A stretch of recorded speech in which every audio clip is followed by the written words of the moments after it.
보톡스는 5분 내 짧은 시술이고 가성비가 높은 시술이어서 생애 첫 미용 시술로 보톡스를 맞는 분들도 많으신데요. 하지만 잘못 맞으면 부작용이 생겨서 당황스러운 상황을 맞는 경우들이 많이 생깁니다. 보톡스로 볼 수 있는 다양한 효과, 그리고 생길 수 있는 여러 부작용에 대해서 자세히 살펴보겠습니다.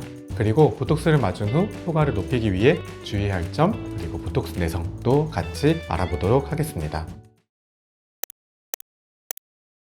보톡스로 다양한 효과를 볼 수 있는데요. 우선 주름이 덜 생기게 되고 턱이나 승모근, 종아리 등의 근육 크기를 줄여줍니다. 여기에 보톡스를 피부층 얕은 곳에 주입해서 피부결 개선이나 모공 축소 효과를 볼 수 있고, 다한증이 있는 경우는 땀을 줄여주는 효과를 볼 수 있습니다. 하나씩 살펴볼까요? 첫째로 주름이 더 깊어지지 않도록 예방하고, 이미 자리 잡은 주름이 아니라면 이 주름을 완화시키는 역할도 합니다. 우리가 팔을 굽힐 때 먼저 뇌에서 신호를 보내게 되는데요. 팔을 굽혀라. 그러면 신경을 통해 아세틸콜린이라는 신경물질이 전달되면서 근육을 수축시키고 팔을 굽히게 되는 거예요. 보톡스는 이 아세틸콜린이라는 물질이 분비되지 못하도록 막아서 근육 수축을 막습니다. 아이가 웃는 얼굴을 보시면 자연스럽게 주름이 생기는 것을 알 수 있는데요. 우리의 목표는 이 모든 주름을 다 제거하는 것이 아니에요. 불필요한 주름, 그리고 깊은 주름은 없애고 자연스러운 주름을 살리는 것, 이게 중요합니다. 필러는 잘못 시술하고 마음에 들지 않으면 녹일 수가 있는데요.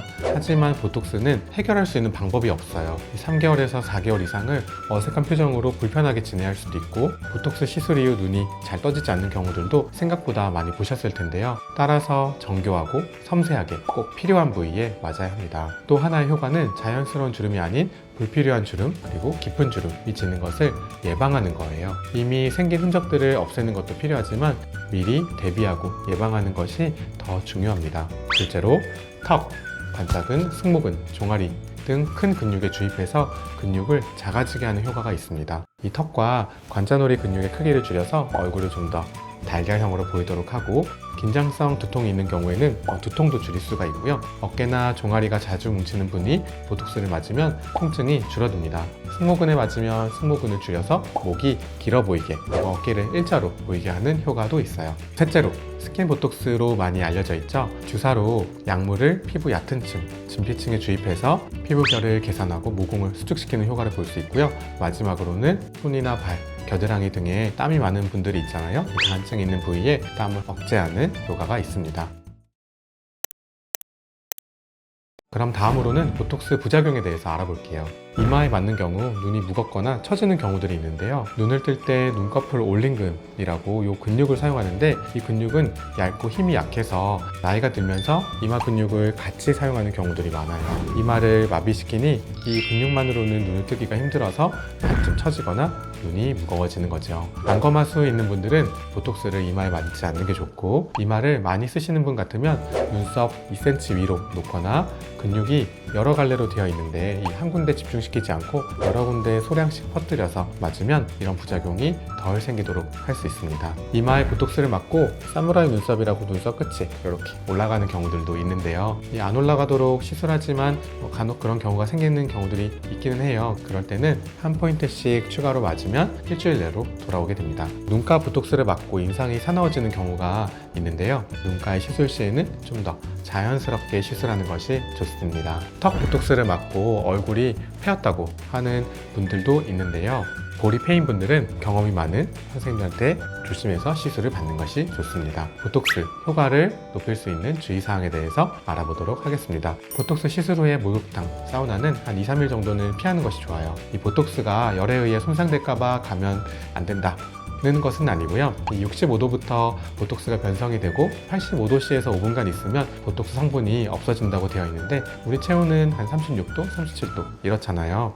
아무리 더운데 가도 2도에서 3도 정도만 올라가기에 이 보톡스 성분에 이상이 생길까봐 큰 걱정은 안 해도 되실 것 같고요. 하지만 이 혈액순환이 더 잘 되면서 보톡스 성분이 퍼지거나 할 수는 있기에 2-3일 정도 피하시는 것을 권유드립니다. 작은 바늘로 시술하기에 감염, 염증의 가능성은 매우 낮지만 이런 부분도 조심해서 나쁠 것은 없겠죠? 보톡스 시술 후의 마사지나 격한 운동은 일주일 정도 피하길 권유드립니다. 부드러운 마사지는 괜찮지만 압력이 막 들어가는 마사지는 피하는 게 좋은데요. 보톡스가 신경 접합부 수용체에 부착해서 아세틸콜린이 안 나오도록 하는데 시간이 좀 걸립니다.